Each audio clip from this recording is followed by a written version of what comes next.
السلام عليكم ومرحبا بكل من يشاهد هذا الفيديو. كيف حالكم؟ أتمنى أن تكونوا بأحسن حال وصحة جيدة. سأقدم في هذا الفيديو وصفة سحرية لعلاج الكحة أو السعال والبلغم للصغار والكبار.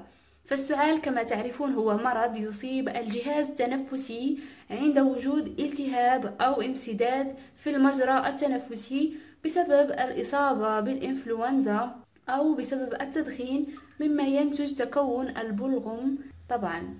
وإذا كنتم تريدون علاج السعال فعليكم بهذه الوصفة التي سأقدم. هي وصفة تقليدية ومجربة وفعالة، معروفة عندنا في المغرب في علاج السعال المزمن والسعال الجاف، كل أنواع السعال.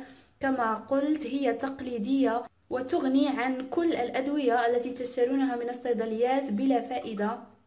سوف نحتاج كما تلاحظون في الفيديو إلى خضرة من الخضروات، وهي اللفت، خضرة اللفت طبعا. ونحتاج إلى السكر، سكر سنيدة. أولا نقوم بتقشير اللفت هكذا،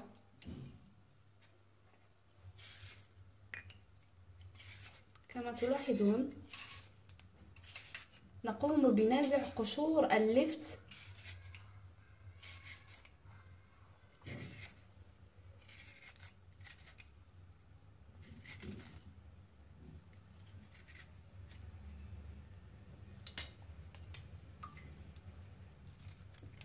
لأننا سنقوم ببشرها. اختاروا لفت طازج بهذا الشكل، ثم نقوم ببشره في مبشرة بهذا الشكل. نقوم ببشره في مكان رقيق حتى يخرج رقيق.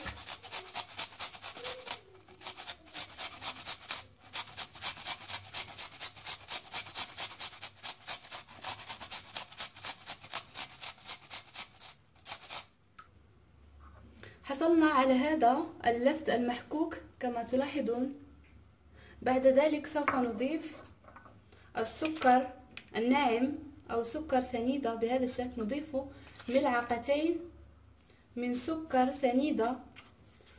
بعد ذلك نقوم بتغطيته ونتركه مدة ساعتين حتى يتكون لدينا سائل حلو، لأن السكر سوف يساعدنا في استخراج الماء الموجود في اللفت.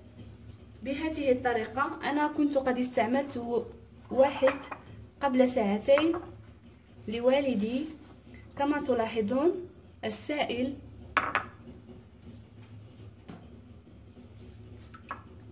بهذا الشكل، تلاحظون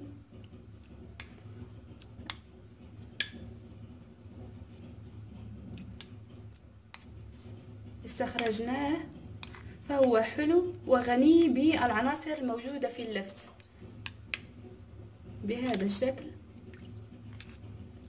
بعد الحصول على هذا السائل كما قلت نحتفظ به في قنينة إذا كان كثيرا، ونشرب منه ملعقة في الصباح وملعقة قبل النوم، ويجب المداومة عليه كل يوم مدة 3 أيام وستتخلصين من السعال نهائيا. بالفعل هذه الوصفة هي مجربة ورائعة وتقليدية، خصوصا هنا في المغرب.